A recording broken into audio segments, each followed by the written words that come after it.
जय जिनेंद्र। आप सभी को दशलक्षण पर्व की बहुत बहुत शुभकामनाएं। और आज उत्तम क्षमा का दिन है। बंधुओं, ये दशलक्षण पर्व थोड़ा अलग तरह से हमारे जीवन में आए हैं। ये जो महामारी का दौर चल रहा है, इन दिनों में चारों तरफ मंदिरों में बहुत ज़्यादा रोक टोक है। मंदिर कई जगह बंद भी हैं, कई जगह छूट है, तो बहुत सारी सीमाएं उसमें हमारे सरकार द्वारा निर्धारित की गई हैं। तो मैं चाहता हूं कि हम सभी उन नियमों का पालन करते हुए दशलक्षण पर्व की आराधना करें। और मैं एक निवेदन और करना चाहता हूं कि सरकार ने जो नियम बनाए हैं उसको तो पालन हमें करना ही है। कुछ समाज के नियम भी बने हैं, उनका भी हम पालन करें। सबसे पहले तो मेरा संदेश ये है। दूसरी बात, मैं समाज के अधिकारियों से भी कहना चाहता हूं कि आप भी दर्शनार्थियों के प्रति विनम्रता रखें, उनसे अच्छे से बर्ताव करें। कभी कभी नियमों की आड़ में हम कई बार अपने धार्मिक साधर्मी भाइयों का अपमान कर देते हैं, उन्हें गलत शब्द बोल देते हैं। देखिए, जैसे यदि कोई मास्क पहन के नहीं आया है तो उससे आप विनम्रता से कहें कि बंधु कृपया मास्क पहनकर मंदिर में आएँ, या कोई बात है तो विनम्रता से उससे कहें। इस तरह रोका टोकी ना करें कि वो मंदिर आना ही बंद कर दे या फिर धर्म करना छोड़ दे। तो बहुत विनम्रता से, कोई हमारे यहाँ नौकरी करने नहीं आ रहा है बल्कि वो भगवान के दर्शन करने आ रहा है। लेकिन कई स्थानों पर मंदिर बंद भी हैं, दूर से ही दर्शन हो रहे हैं, लेकिन फिर भी हमें दशलक्षण पर्व की पूजा करनी है, आराधना करनी है, ध्यान करना है, स्वाध्याय करना है, व्रत संयम करना है। और यह दशलक्षण पर्व मैं मानता हूँ कि इस बार हमेशा की अपेक्षा सबसे ज़्यादा शानदार, सबसे ज़्यादा धमाकेदार तरीके से होना चाहिए। और वो कैसे होगा, मैंने कल एक कविता लिखी इस उलझन को सुलझाते हुए, और मुझे बड़ी खुशी है कि हमारे सभी श्रोताओं ने, हमारे पाठकों ने वो कविता को बहुत ज़्यादा फैला दिया है। यहाँ तक कि कई लोग अपने नाम से भी वो कविता फैला रहे हैं। और मुझे तब भी बहुत खुशी होती है क्योंकि उसको इतना अधिक पसंद आई कि वो तब भी उसको फैला रहे हैं अपना नाम लेकर के। कई लोग बिना नाम के फैला रहे हैं, उन सबका स्वागत है। कई लोगों ने वीडियो भी बनाया है, मैं उन सबको धन्यवाद देना चाहता हूं कि आपने बड़े भाव से उस काव्य को पढ़ा है।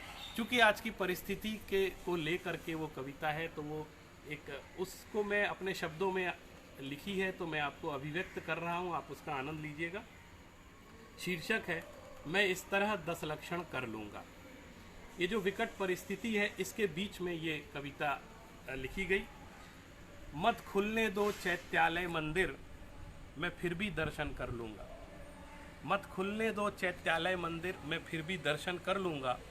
जो रूप बसाया है चित्त में, उसकी अनुभूति कर लूँगा। हमने हमेशा भगवान के दर्शन किए हैं, तो कहीं न कहीं हमारे हृदय के कोने में, हमारी आत्मा में उस रूप का, जिनेंद्र देव का रूप हमारे अंदर विराजमान है। हम कभी अपने अंदर झांक कर उसको दर्शन करें। इस बार दशलक्षण पर इसका अवसर आया है। कोई मंदिर नहीं जाने दे रहा है, मंदिर बंद है, आप चिंता ना करें, हमारा हृदय हमारा सबसे बड़ा मंदिर है। मैं इस तरह दशलक्षण कर लूँगा। महामारी ने हमें संसार का वास्तविक स्वरूप दिखाया है और क्रियाकांड से परे धर्म का मूल स्वरूप समझाया है। मैं प्रक्षाल स्वयं के दोषों का प्रतिदिन प्रातः कर लूँगा और निज चैतन्य की शांति धारा कर व्रतों की बोली ले लूँगा। आज तक हम पैसों से बोली लेते आए हैं, लेकिन मैं चाहता हूँ कि इस बार हम व्रत पूर्वक, कि मैं इतने व्रत करूँगा, ऐसी बोली लें। मैं फिर भी अभिषेक कर लूँगा। देखिए, एक अलग तरह का अभिषेक इस बार हम लोगों को करना है। युग बीता मंदिर जाते किंतु ना आत्म बोध हुआ, स्वाध्याय सुना पर किया नहीं, बस क्रियाओं में ही उलझा हुआ। हमने क्रियाओं की इतनी अधिक आदत डाल ली है कि हम उस क्रिया के पीछे जो अध्यात्म छुपा है उसको भूल गए हैं। तो मैं मानता हूँ इस महामारी ने हमें उस अध्यात्म की याद दिलाई है, और इस दशलक्षण पर हम उस अध्यात्म का सेवन करेंगे जो क्रियाओं के पीछे छिपा रहता है। और इस अध्यात्म के साथ यदि वो क्रिया होगी तो ज़्यादा फलवती होगी। अब कोई अवलंबन नहीं, मैं खुद ही मंदिर हो लूँगा और गुरु चरणों को भी आचरण से अपने छू लूँगा। बंधु, ये भी एक संदेश है। हम लोग इस समय अपने गुरुओं की वंदना न करें तो ज़्यादा अच्छा है। संक्रमण का दौर है, उनके पैर न छुएं, उनके करीब ना जाएं। अगर आपको गुरुओं की सेवा करनी है, गुरुओं के चरणों को स्पर्श करना है, तो मैं मानता हूँ गुरुओं जैसा आचरण अपने अंदर जीवन में लाएंगे तो वो गुरुओं की सबसे बड़ी सेवा हो।